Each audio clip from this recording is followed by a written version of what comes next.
Hello students, welcome to canonical classes. और आज के इस लेक्चर के अंदर we are going to study next topic that is pseudo first order reaction. ठीक है, तो ये स्यूडो फर्स्ट ऑर्डर रिएक्शन मतलब स्यूडो मतलब होता है फॉल्स, और फर्स्ट ऑर्डर रिएक्शन मतलब जो फर्स्ट ऑर्डर होती नहीं है लेकिन फिर भी प्रिटेंड करेंगे फर्स्ट ऑर्डर होने का। ठीक है, तो हम अगर हमें ये डिफाइन करना हो तो हम कैसे डिफाइन कर सकते हैं? A reaction which may be a reaction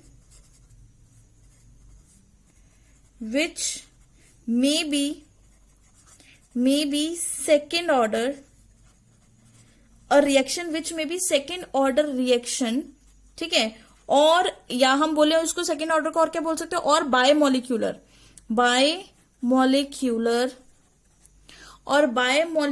reaction which made to behave as a first order reaction, ठीक है, जो कि कैसे बिहेव करेगी? फर्स्ट ऑर्डर की तरह बिहेव करेंगी by altering the conditions. Very important, कैसे? By altering the conditions,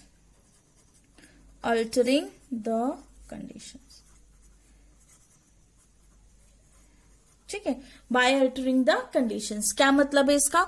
pseudo first order reaction क्या होता है? अब जरा ध्यान से समझिए कि एक ऐसी रिएक्शन जो हो सकता है वो सेकेंड ऑर्डर हो या फिर बायोमोलिकुलर रिएक्शन हो, ठीक है, लेकिन उसको बिहेव कराया जाए किसकी तरह? फर्स्ट ऑर्डर की तरह। वो है नहीं फर्स्ट ऑर्डर, सेकेंड ऑर्डर है या बायोमोलिकुलर, बट उसको बिहेव करवा रहे हैं हम किसकी तरह? फर्स्ट ऑर्डर रिएक्शन की तरह। और कैसे बिहेव कर पा रहे हैं? क्या उस पे मतलब क्या हम उसके साथ ऐसा क्या कर रहे हैं कि वो फर्स्ट ऑर्डर की तरह बिहेव करनी पड़ेगी? That is we are altering its condition. Altering मतलब चेंज। हम क्या करते हैं? उसकी कंडीशन को चेंज करते हैं। ठीक है, किसी एक रिएक्टेंट को एक्सेस करके, मतलब कोई भी एक रिएक्टेंट है आपके पास, सपोज दो रिएक्टेंट है, दोनों में से किसी भी एक रिएक्टेंट को आपने क्या कर देना है? एक्सेस कर देना है। और जब आप किसी एक की कंडीशन को एक्सेस कर दोगे तो क्या हो जाएगा? वो रिएक्शन आपकी फर्स्ट ऑर्डर की तरह बिहेव करने लग जाएगी। ठीक है, सेकेंड पॉइंट इसमें डिस्कस कर लेते हैं, जैसे some reaction which depend upon condition, जो भी गिवन है रिएक्शन में। ठीक है, कुछ ऐसी रिएक्शंस होती हैं, some reactions which depends on conditions. ठीक है, मतलब सूडो फर्स्ट ऑर्डर रिएक्शन ऐसी कुछ रिएक्शंस होती हैं जो किस चीज पे डिपेंड करेंगी? आपकी कंडीशंस पे डिपेंड करेंगी। फॉर एग्जांपल, हम एक एग्जांपल लेके इसको समझते हैं। फॉर एग्जांपल, मेरे पास एक रिएक्शन है दैट इज एस्टर लेते हैं, CH3COOC2H5। ठीक है, इसको क्या बोला जाता है? एस्टर। इसमें फंक्शनल ग्रुप COO है सेंटर में, तो ये क्या हो गया? एस्टर। प्लस इसमें आपने ऐड कर दिया वाटर, राइट। जब आपने इसमें वाटर ऐड किया थे तो आपके पास जो प्रोडक्ट बनेगा वो क्या प्रोडक्ट बनेगा? देखिए, यहां पर जो क्लीवेज होगी वो किसके बीच में होगी? ये वाला कार्बन और ये वाला ऑक्सीजन। ठीक है, इन दोनों का बॉन्ड क्या होता है? पोलर बॉन्ड होता है। तो यहां से हमेशा याद रखना कि क्लीवेज जो होगी वो इसके बीच में से, यहां से क्लीवेज होगी। तो आपके पास दो प्रोडक्ट बनेंगे। एक बनेगा CH3COO, right, plus COO plus यहां से क्या रह गया आपके पास? C2H5, ये रह गया। अब यहां पर आप वाटर देखिए, वाटर है, वाटर को भी H positive plus OH negative में ब्रेक करेंगे तो H कहां पे जाएगा? ये नेगेटिव था, इसके पास H चला जाएगा, यहां पे H आ गया, और OH कहां लग जाएगा? यहां पर लग जाएगा, राइट। ठीक है, तो ये क्या बन गया आपका? Acetic acid. और ये क्या बन गया? इथेनॉल। ठीक है, वैसे ये रिएक्शन देखने में सेकेंड ऑर्डर है, ये रिएक्शन आपको देखने में क्या लग रही है? सेकेंड ऑर्डर रिएक्शन लग रही है। अगर इस रिएक्शन का रेट लिखें तो, मतलब अगर हमें इसका रेट लिखना होगा तो वो कैसे आएगा? लेकिन उससे पहले देख लेते हैं कि ये सेकेंड ऑर्डर रिएक्शन क्यों है। हमने मतलब सेकेंड ऑर्डर क्योंकि इसमें दो रिएक्टेंट आ रहे हैं, हम इस तरह से बोल सकते हैं सेकेंड ऑर्डर है। लेकिन यहां पर एक चीज बोल दी गई है कि ये जो हमारे पास वाटर मॉलिक्यूल है ये इन एक्सेस प्रेजेंट है। वाटर मॉलिक्यूल कैसे प्रेजेंट है आपके पास? एक्सेस में। सपोज करो कि 1 मोल आपने एस्टर यूज किया है और 100 मोल आपने वाटर यूज किया है। हम अज्यूम कर रहे हैं कि 1 मोल एस्टर यूज किया है, 100 मोल आपने वाटर का यूज किया है। ठीक है, तो मतलब अगर रिएक्शन में वाटर यूज भी हो जाता है, 1 मोल एस्टर 1 मोल वाटर मिलकर ये प्रोडक्ट बना रहे हैं। ठीक है। तो 100 में से अगर 1 मोल यूज भी हो रहा है कितने मोल रह जाते हैं, 99 मोल, जो कि फिर भी बहुत बड़ी कंसंट्रेशन है, बहुत एक्सेस कंसंट्रेशन है। तो इसीलिए जब हमारे पास किसी चीज की कंसंट्रेशन एक्सेस होती है तो हम क्या कर देते हैं, उसको निग्लेक्ट कर देते हैं कि ये रिएक्शन में मतलब एक्सेस कंसंट्रेशन है, इसकी कंसंट्रेशन पे कोई फर्क पड़ेगा ही नहीं। ठीक है, इससे किस कंसंट्रेशन के ऊपर कोई फर्क ही नहीं पड़ेगा, कम हो चाहे ज्यादा। रीजन बीइंग कि ये पहले से ही इतना एक्सेस में, फर्क कहां से पड़ेगा, इससे पड़ेगा। इसीलिए ये ऑर्डर, ये जो रिएक्शन है इसका ऑर्डर क्या हो जाता है, फर्स्ट ऑर्डर। तो अगर हम इसके रेट, मतलब देखने में सेकंड ऑर्डर है, लेकिन अगर मैं इसका रेट लिखती हूं तो मेरे पास जो रेट आएगा, रेट इज इक्वल टू के डैश। ठीक है, मैं मतलब यहाँ पे जो हमारा के डैश क्या रिप्रेजेंट कर रहा है, pseudo first order rate constant. ठीक है, जो कि किसके इक्वल होगा, CH3COO C2H5 इसके इक्वल होगा N2H2O, इसके इक्वल होगा कि नहीं, राइट। ठीक है, इसके इक्वल होगा। और यहां पे जो K है, K क्या है आपके पास, pseudo first order rate constant, pseudo first order rate constant. ठीक है, क्या बोलेंगे आप इसको, pseudo first order rate constant हम इसको बोल देंगे।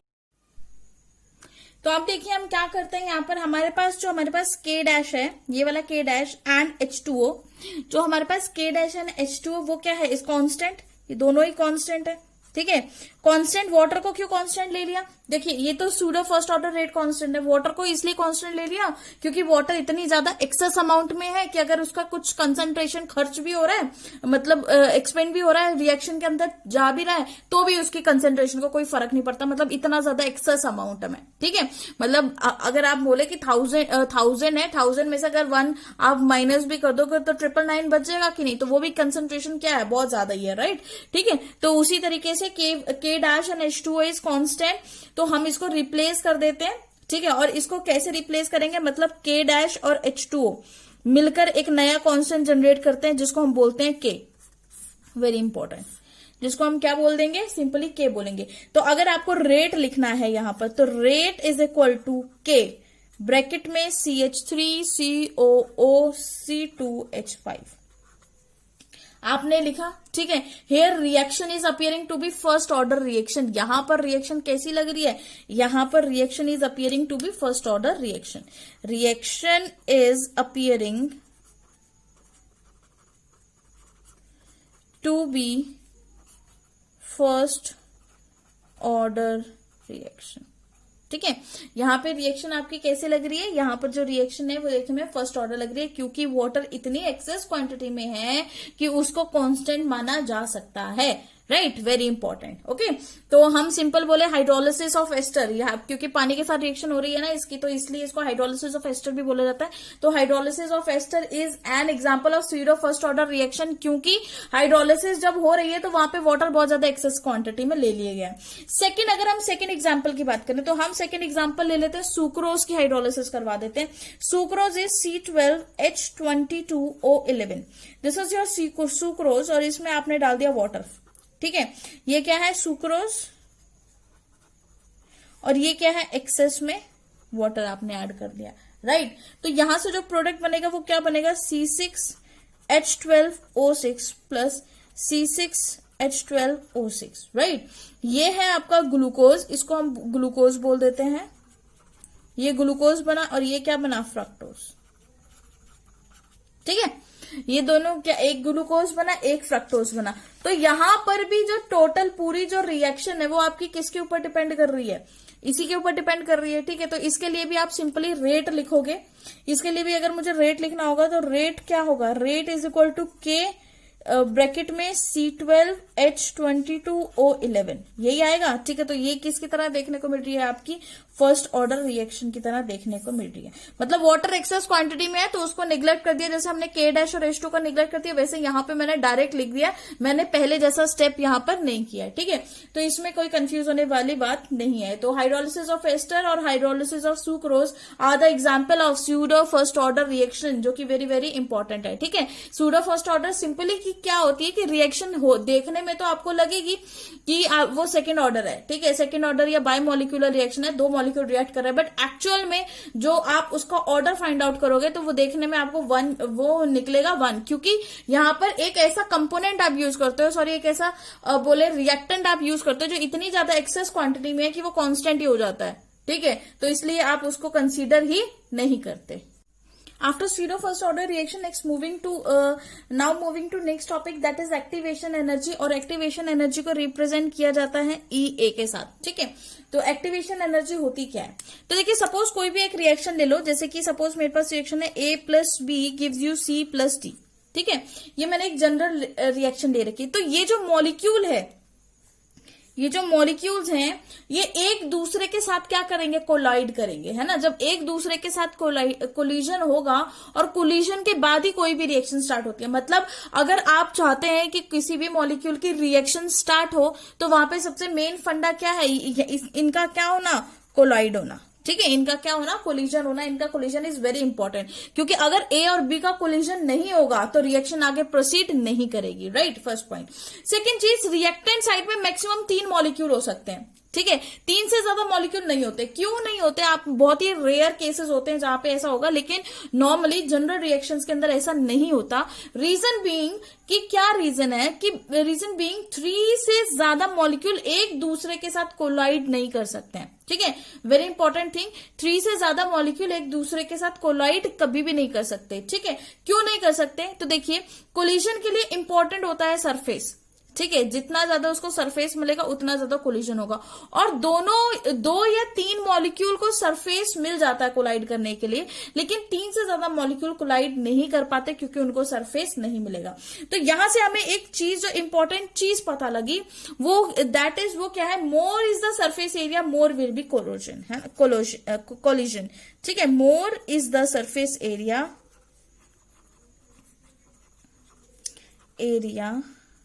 more is the collision, right. जितना ज्यादा सरफेस एरिया होगा उतना ही ज्यादा कोलिजन होगा, and faster will be the reaction, and faster will be the reaction.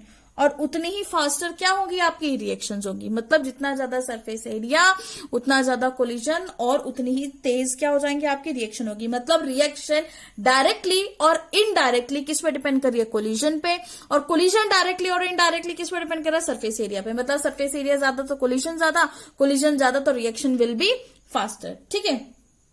Second, अगर हम कैटलिस्ट को रिएक्शन में डाल देते हैं, if we use catalyst in the reaction, ठीक है, इफ वी यूज कैटलिस्ट, अगर हम कैटलिस्ट यूज करते हैं, इसका काम क्या होता है, इट प्रोवाइड सरफेस एरिया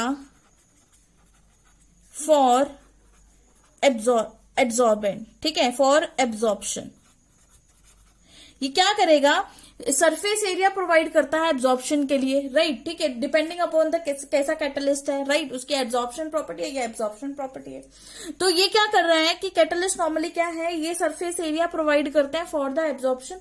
और जैसे ही कैटलिस्ट ने क्या कर दिया, सरफेस एरिया प्रोवाइड कर दिया, तो इसीलिए जो कैटलिस्ट बेस्ड रिएक्शन है, ठीक है, कैटलिस्ट बेस्ड जितनी भी रिएक्शन हो जाती है वो कैसी हो जाती है, फास्ट रिएक्शन हो जाती है. रीजन बीइंग कि उसको क्या मिल गया है, सरफेस एरिया तो मिल गया उसको, तो रिएक्शन तो अपने आप फास्ट हो जाएगी, ठीक है. ये तो सिंपल बेसिक चीज थी कि आपके पास कोई भी रिएक्टेंट कोलाइड हो रहा है, कोलाइड करके प्रोडक्ट बना रहा है. प्रोडक्ट कैसे बना रहा है, क्योंकि कोलिजन हुई, कोलिजन मतलब एक दूसरे से टकराना, राइट. अगर जितनी ज्यादा फास्ट कोलिजन होगी, मतलब सरफेस एरिया ज्यादा है तो कोलिजन ज्यादा तो रिएक्शन फास्ट होगी. वहीं पे कैटलिस्ट के केस में हमने देखा कि रिएक्शन फास्ट क्यों हो जाती है, क्योंकि कैटलिस्ट उसको सरफेस एरिया प्रोवाइड कर देता है. तो ज्यादा सरफेस एरिया, वहां पे ज्यादा कोलिजन, ज्यादा रिएक्शन फास्ट हो सकती है, तो वो रिएक्शन ऑटोमेटिकली क्या हो जाती है, फास्ट हो जाती है. लेकिन अब एक इंपॉर्टेंट चीज की रिएक्शन करने के लिए या रिएक्शन होने के लिए एक मिनिमम अमाउंट ऑफ एनर्जी भी चाहिए, जिसको हम बोलते हैं थ्रेशोल्ड एनर्जी. क्या बोला जाता है, threshold energy.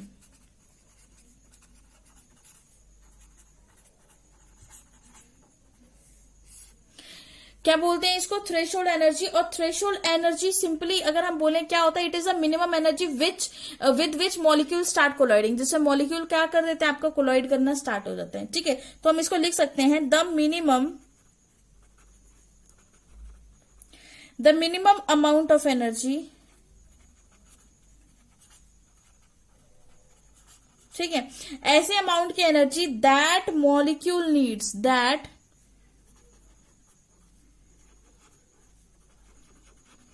The minimum amount of energy that molecule need to have in order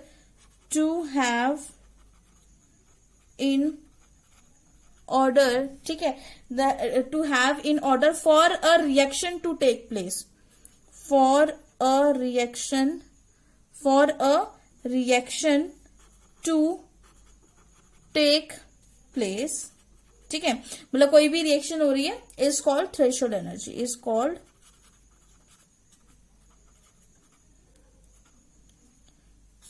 called simply हम यहां पे लिख देते हैं थ्रेशोल्ड एनर्जी।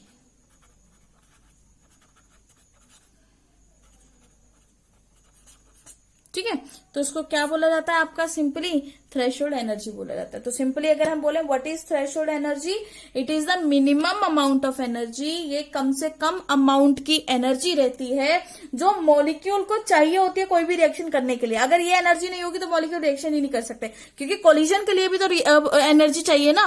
ठीक है, तो ये वो मिनिमम अमाउंट ऑफ एनर्जी है जो किसी भी मॉलिक्यूल को चाहिए होती है फॉर द रिएक्शन। तो उसको मिनिमम अमाउंट ऑफ एनर्जी को क्या बोला जाता है, थ्रेशोल्ड एनर्जी।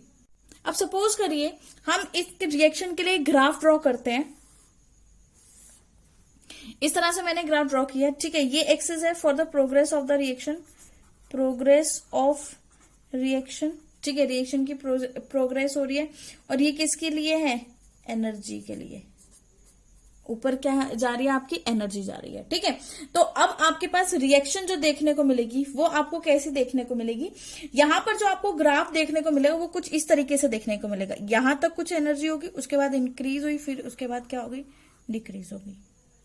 ठीक है, ये आपको इस तरह का ग्राफ देखने को मिलेगा। अब ये जो पोजीशन है, ये वाली position is A plus B, जो आपके रिएक्टेंट है वो ये पोजीशन है, और यहां पर जो पोजीशन है that is C plus D, मतलब जो प्रोडक्ट फॉर्म हुआ। ठीक है, तो ये जो एनर्जी है A प्लस बी, ये वाली एनर्जी, ठीक है, इस एनर्जी को बोला जाता है एवरेज एनर्जी। क्या बोला जाता है, एवरेज एनर्जी।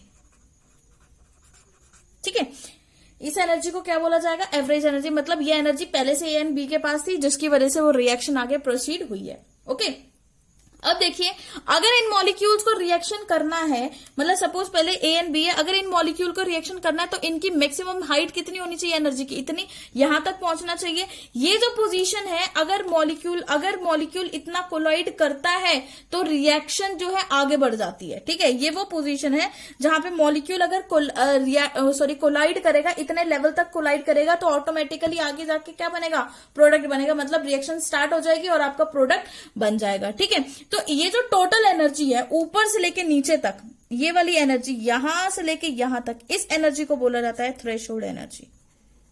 थ्रेशोल्ड एनर्जी, ठीक है, मिनिमम इतनी एनर्जी होनी चाहिए रिएक्शन करने के लिए। तो इस रिएक्टेंट के पास इतनी एनर्जी आएगी, उसके बाद एनर्जी डिक्रीज होकर क्या बन गया, प्रोडक्ट बन गया।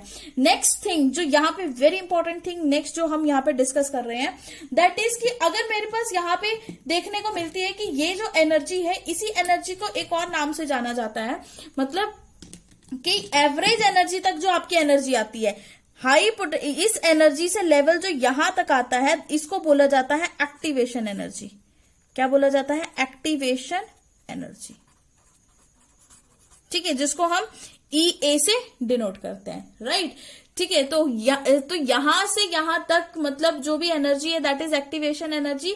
इसका मतलब जब हम दो रिएक्टेंट को लेकर कोलॉइड कराते हैं तो उस कोलिजन से पहले जो एनर्जी रिएक्टेंट के अंदर होती है उसको तो हम एवरेज एनर्जी बोल देते हैं। और अगर रिएक्टेंट की एनर्जी प्रोडक्ट की एनर्जी से ज्यादा होती है, मतलब यहां पर जो हमारे पास रिएक्टेंट है इसकी एनर्जी जो है वो प्रोडक्ट की एनर्जी से ज्यादा है, मतलब E reactant is greater then E product.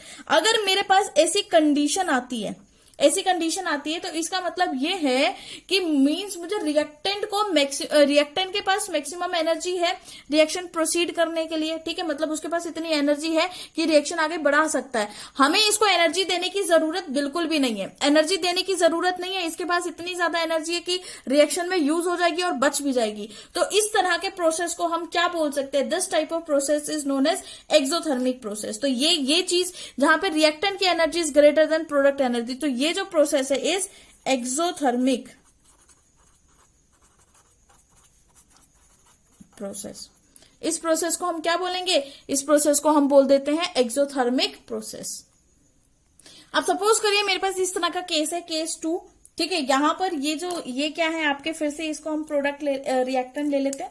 ये जो मिनिमम एनर्जी है यहां पर रिएक्टेंट की है A+B, और ये जो एनर्जी बढ़ गई है ये किसकी है, C+D की, मतलब मैक्सिमम एनर्जी हो गई किसकी, हो गई C+D, ठीक है। अब ये मिनिमम एनर्जी, ये वाली एनर्जी, इस एनर्जी को तो हम एवरेज एनर्जी बोलते थे, क्या बोलते थे इसको, एवरेज एनर्जी, राइट। है ना, ये एवरेज एनर्जी है। यहां से लेकर यहां तक की energy is activation energy, EA, activation energy, मतलब जितनी एनर्जी चाहिए रिएक्टेंट से प्रोडक्ट बनने के लिए, ठीक है, that is known as activation energy. अब देखिए एक्टिवेशन एनर्जी, अब इसकी एनर्जी इतनी है और इसकी एनर्जी इतनी है, तो that is known as change in energy. ये जो आपको देखने को मिल रहा है एक्टिवेशन एवरेज एनर्जी से और C+D का जो प्रोडक्ट बन रहा है, इसके बीच में जो ये गैप है, ये क्या डिफाइन कर रहा है आपको, चेंज इन एनर्जी, की एनर्जी के अंदर कितना चेंज हुआ, ठीक है। तो ये वो कंडीशन है जहां पे आपकी energy of reactant is smaller then energy of product, है ना। पिछले केस में क्या था, energy of reactant is greater then energy of product, तो यहां पे energy of reactant is smaller then energy of product. मतलब रिएक्टेंट को पहले स्टार्ट करवाना पड़ेगा, और उसको स्टार्ट कैसे करवाना पड़ेगा, उसको बाहर से हमें एनर्जी प्रोवाइड करनी पड़ेगी, तभी रिएक्शन की एनर्जी बढ़ेगी, ठीक है, कोलाइड करेंगे, काइनेटिक एनर्जी बढ़ेगी, और मैक्सिमम पोटेंशियल एनर्जी के बाद आपका प्रोडक्ट बन जाएगा, एनर्जी बिल्कुल डिक्रीज कर जाएगी, राइट। लेकिन उसको इनिशिएशन चाहिए, इनिशिएशन कैसे दिया, एनर्जी को एब्जॉर्ब करा के, मतलब उसको बाहर से हमने एनर्जी प्रोवाइड की। तो ऐसी रिएक्शन जिसमें हमें बाहर से एनर्जी प्रोवाइड करनी पड़ती है, वो रिएक्शन क्या होती है, एंडोथर्मिक रिएक्शन, ठीक है। तो this process is known as endothermic process.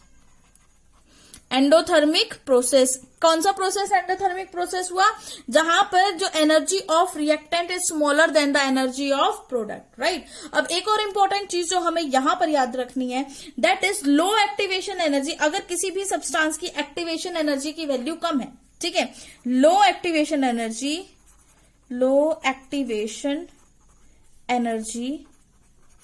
अगर आपकी एक्टिवेशन एनर्जी कम है, मींस इसका मतलब क्या होता है, fast reaction, means fast reaction. मतलब सपोज करो कि आपके पास ये जो ग्राफ आया है, इसको मैं यहां पे रफली ड्रॉ कर रही हूं, इधर ड्रॉ किया मैंने, ठीक है, ओके। ये आपके पास ग्राफ आया और ये इस तरह से आया है, ये है, ठीक है। लेकिन अगर यही ग्राफ, अगर आपको ये वाला ग्राफ, ये A+B था, A+B, ये क्या था, C+D, है ना, यही था आपके पास। लेकिन अगर यही ग्राफ यहां की बजाय यहां आया होता, ठीक है, इतनी नीचे होता, तो ये तो एवरेज एनर्जी निकल जाती, this is your average energy AV, average energy. यहां से लेकर यहां तक का डिस्टेंस इज EA, है ना, और ऊपर से लेके नीचे तक का डिस्टेंस, इस वाले का डिस्टेंस भी is EA of that reaction. ये रिएक्शन 1 और ये रिएक्शन 2। तो मुझे बताइए कौन सी रिएक्शन फास्ट है, रिएक्शन 2 इज द फास्ट ना, reaction 2 is faster than reaction 1। Reason being क्योंकि इसकी activation energy is smaller than the activation energy of 1, ठीक है। तो जिसकी एक्टिवेशन एनर्जी कम होगी, ऐसी रिएक्शन के लिए हम ये बोल सकते हैं कि उसका जो एनर्जी कम है, तो इट मीन्स क्या हुआ कि वो रिएक्शन क्या होगी, आपकी फास्ट रिएक्शन होगी।